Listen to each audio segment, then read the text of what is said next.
selamat sore. Perkenalkan nama saya Mitra Mutahi, NRP 2223-2871. Nama dosen Bapak Henry Dirarto, Escape Nerds LPD. Di sini saya akan menjelaskan tentang sistem pencernaan. Pengertian sistem pencernaan, sistem gastrointestinal adalah sistem organ dalam manusia yang berfungsi untuk menerima makanan, mencernakan menjadi zat-zat gizi dan energi, menyerap zat-zat gizi ke dalam aliran darah serta membuang bagian makanan yang tidak dapat dicerna atau merupakan sisa proses tersebut dari tubuh. Proses pencernaan fisik mekanis merupakan proses perubahan molekul makanan yang beserta menjadi kecil-kecil, misalnya penghancuran makanan dengan gigi atau dengan otot lambung. 2. Pencernaan kimiawi merupakan proses perubahan molekul bahan organik yang ada dalam bahan makanan yang bentuk yang kompleks menjadi molekul yang lebih sederhana dengan bantuan enzim. Saluran cerna: mulut, oris, tenggorokan, paring, tekak, kerongkongan, esofagus, lambung, ventriculus, usus halus, intestinium minor, usus besar, intestinium mayor, rektum, anus. Organ pencernaan tambahan: gigi, geligi, lidah, kelenjar ludah, kandung empedu, hati, pankreas. Bagian rongga mulut: bagian luar yang sempit atau vestibula terdiri dari ruang antara gusi gigi, bibir, dan pipi. Bagian dalam lapisan oleh selaput lendir yang dibatasi oleh tulang maxillaris, platinum, dan mandibularis di sebelah belakang bersambung dengan faring. Pencernaan dalam organ mulut: pencernaan mekanik, penggunaan oleh gigi mencampurkan makanan dan air ludah sehingga terbentuk bulus. Pencernaan kimiawi: pencernaan zat pati amilium oleh pitialin amilesen menjadi mucosa. Gigi sulung tubuh dan pada anak-anak umur 6-7 bulan. Lengkap pada umur 1/2 tahun, jumlahnya 20 buah. Disebut juga gigi susu, terdiri dari 4 buah gigi taring dens caninum, 8 buah gigi serus dens inspipius, dan 8 buah gigi geraham molera. Gigi tetap gigi pemenang tubuh pada umur 6-18 tahun, inspisi 4 bulan, gigi taring 8 bulan, dan geraham belakang molera, dan 8 buah gigi geraham di depan promolera. Fungsi gigi seri memotong dan menggigit makanan, gigi taring memutuskan, merobek makanan yang keras dan liat. Gigi geraham mengunyah, menggiling makanan yang sudah dipotong-potong. Lidah terdiri dari otot serat lintang, lurik, otot sadar, dapat digerakkan ke seluruh arah, dilapisi selaput lendir. Lidah terbagi 3 bagian. 1. Radix lingua, pangkal lidah, terdiri dari epiglottis yang berfungsi menutupkan jalan napas dan saat menelak. Dorsum lingua, punggung lidah, terdapat ujung saraf pengecap. Apex lingual, ujung lidah. Fungsi lidah mengandung makanan, membentuk suara sebagai alat pengecap dan menelan serta merasakan makanan. Kelenjar lidah periodosis terletak di sebelah depan daun telinga di antara otot proses yang mastoid kiri dan kanan dengan kulit pipit. Cairan ludah hasil sekresiris dikeluarkan melalui ductus Stensen ke dalam rongga mulut. Kelenjar sublingualis terletak di bawah lidah, salurannya ductus dan pus menuju lantai rongga mulut. Kelenjar subdiluris terletak lebih belakang dan ke samping dari kelenjar sublingual. Saluran ductus Wharton menunjukkan lantai rongga mulut. Kelenjar lidah: semua kelenjar ludah menghasilkan air ludah, saliva untuk membasahi rongga mulut dan makanan. Kira-kira 1600 cc saliva diskresikan setiap hari lebih 99% lendir berkarbonat. Lisoenzim enzim pengancur bakteri dan amilase patilin bekerja di rongga mulut pH 6,3 sampai 6,8 dan masih bekerja di dalam lambung plus 15 menit sampai asam lambung menurun pH dan tidak bekerja. Yang dapat merangsang pengeluaran salivan adalah rangsangan pengaspatis, adanya makanan di rongga mulut, membawai, melihat dan memikirkan makanan, suara memasak. Paring merupakan organ yang menghubungkan organ mulut dengan kerongkongan esofagus yang panjang plus 7 cm. Ada 3 bagian paring. Masa paring bagian superior, bagian yang sama tinggi dengan hidung. Parafaring bagian media, bagian yang sama tinggi dengan mulut. Terdapat amandel tunis di dinding setiran faring. Laring bagian inferior, bagian yang sama tinggi dengan laring. Esofagus, dari mulut makanan menuju ke esofagus. Kerongkongan berupa tabung otot yang panjang sekitar 25 cm, terdiri dari 1-3 otot lurik dan 2-3 otot polos. Oleh karena ototnya tersusun secara memanjang dan melingkar makanan, jika terjadi kontraksi secara bergantian agar terjadi gerakan peristaltik, makanan terdorong menuju lambung.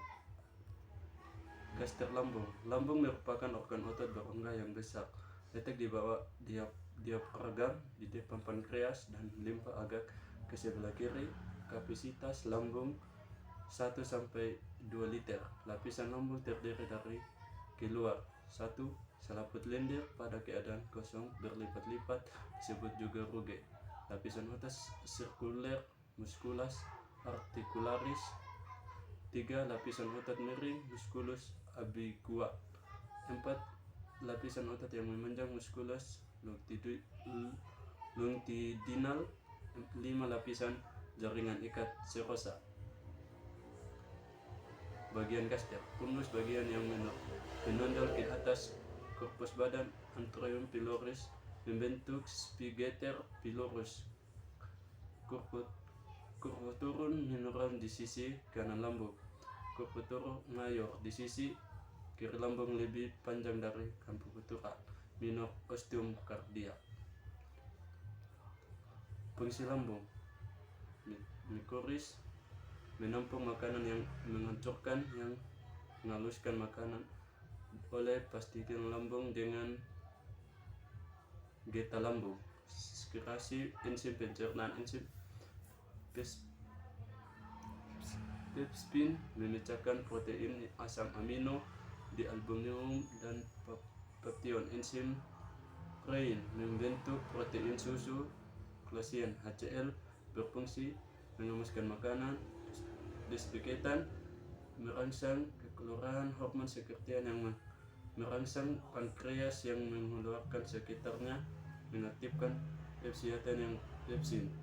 Enzim lipase sedikit memecahkan lemak, asam lemak dan glirida. Secretion intrinsik vitamin B12 berfungsi dalam pembentukan erosit. Sekresit mukus berfungsi melindungi sel-sel yang lambung dari kerusakan oleh HCl. Usus halus atau insinium maniok merupakan bagian yang berpangkal pada pylorus yang panjang plus 6 meter, merupakan saluran paling panjang. Fungsi usus halus menerima sasaran makanan yang sudah dicerna untuk diserap melalui kapiler darah dan seluler limfa, menyerap protein dalam bentuk asam amino. Karbohidrat diserap dalam bentuk monosacharida. Geta usus. Pada mukosa usus halus terdapat kelenjar yang menghasilkan geta usus yang menyampurkan makanan. 1. Intronase mengaktifkan enzim proteolitik dan geta pankreas. Erpisin yang menyempurnakan makanan protein menjadi asam amino. Laktasan mengubahkan laktosa yang menjadi monosakarida. Maltose mengubahkan maltosa menjadi monosakarida. Skurosa mengubahkan sukrasa menjadi monosakarida. Bagian usus halus: duodenum, usus 12 jari, duodenum, ileum. Lapisan usus halus dari dalam keluar. Lapisan mukosa, lapisan otot sirkuler, musculus sirkuler. Lapisan otot memanjang, musculus longitudinal. Lapisan serosa. Duodenum usus 12 jari, panjangnya plus 25 cm. Di duodenum bermuara dua saluran, yaitu saluran Geta pankreas dan saluran empedu, di mana Geta keduanya dikeluarkan ke duodenum. Geta empedu berfungsi untuk memuluskan lemak dengan bantuan lipase. Geta pankreas menghasilkan enzim pencernaan amylosin, mencernakan hindra arang menjadi sakarida. Tripsin mencerna protein menjadi asam amino. Lipase mencerna lemak menjadi gliserol dan asam lemak. Jejunum usus kosong, panjangnya plus 2-3 meter. Kelenjar usus menghasilkan enzim pencernaan seperti yang dihasilkan pankreas. Ileum usus penyerang yang panjangnya plus 4-5 meter. Di ileum makanan yang diserap oleh jonjot usus asam amino dengan glukosa, vitamin, mineral akan diangkut oleh kapiler darah, sedangkan asam lemak gliserol akan diangkut oleh pembuluh limfe. Calon usus besar kalau dilapiskan oleh membran mukosa tanpa lipatan kecil pada bagian rektum. Fungsi utamanya adalah mengabsorpsi air, membentuk masepase, membentuk lender untuk memuluskan permukaan mukosa. Dalam usus besar terdapat bakteri, yaitu E. coli, yang hidup dalam makanan yang tidak dapat dicerna oleh manusia, misalnya skulosa, dan menghasilkan vitamin K dan biotin K2. Produk yang disintesis E. coli tersebut diserap masuk ke dalam tubuh melalui dinding kolon. Calon dari dalam usus besar tidak terjadi pencernaan mekanis maupun kimia. Yang terjadi adalah penyerapan air dalam pembentukan fase yang tersimpan 24 jam. Rektum merupakan sebuah ruang yang berawal dari ujung usus besar setelah kolon sigmoid dan berakhir di anus. Organ ini berfungsi sebagai tempat penyimpanan sementara fases. Biasanya rektum ini dikosongkan karena tinja disimpan di tempat yang lebih tinggi, yaitu kolon descendens. Jika kolon descendens penuh dengan tinja masukkan ke dalam rektum, akan timbul keinginan untuk buang air besar, BAB. Jika defeksi tidak terjadi sering, kalimat material akan dikembalikan ke usus besar, di mana penyerapan air akan kembali dilakukan. Rektum dan anal. Rektum, anus merupakan lubang ujung saluran pencernaan di dalam bahan keluar dari tubuh. Sebagian anus terbentuk dari permukaan tubuh, kulit, dan sebagian lainnya dari usus. Pembukaan dan penutupan anus diatur oleh otot sphincter. Fase dibuang dari tubuh melalui proses defekasi, buang air besar, BAB, yang merupakan fungsi utama anus. Hati letaknya di bagian atas rongga abdomen di sebelah kanan bawah. Diagram beratnya 1,5 kg. Fungsi mengatur distribusi makanan, glukosa, glikogen. Hati dan otot mengatur protein darah, menyaring bakteri dan satotoksik, menghancurkan erosteris yang mati, mengubah provitamin A menjadi vitamin A, membuat empedu, mengubah NH3 menjadi ereum. Kandung empedu, sebuah kantong berbentuk taram merupakan membran berotot. Letaknya di dalam lobus di sebelah permukaan bawah hati. Panjangnya 8-12 cm. Beraktivitasi 60 cm. 3. Geta empedu, suatu cairan disekresikan setiap hari oleh sel hati 500-1000 cc, meningkatkan sewaktu mencerna lemak. Pankreas letaknya di belakang lambung, panjangnya plus 15 cm, lebarnya 5 cm, berat rata-ratanya 60-9 GR. Strukturnya mirip kelenjar ludah bagian-bagian kaput, korpus dan ekor. Hasilnya sekresi pankreas. Hormon insulin dihasilkan daripada pankreas. Beta pankreas mengandung amilase, amilium, maltosa, lipase, lemak, asam lemak, gliserol, NHCO3, basa, trapisinogen, intrikanasen, tripsin, protein, asam amino. Proses pencernaan: mengunyah makanan dipotong-potong, dikunyah oleh gigi menjadi bagian-bagian kecil yang lebih mudah dicerna. Ludah akan membuangkan bagian dari makanan tersebut dengan enzim-enzim pencernaan dan mulai mencernakan menjadi bolus. Menelan: deglusin, makanan didorong melalui kerongkongan, bukan oleh gaya tarik bumi tetapi oleh gelombang kontraksi dan reaksi otot ritmik yang disebut juga peristaltik. Seluruh proses terjadinya dalam 2 detik. Proses pencernaan makanan di lambung, pencampuran 15-20 detik. Kimus sudah bercampur dengan cairan lambung. Kontraksi lapar terjadi bila lambung kosong setelah beberapa jam. Pengosongan lambung terjadinya karena peristaltik yang kuat, kontraksi tonik stipengen pylorus.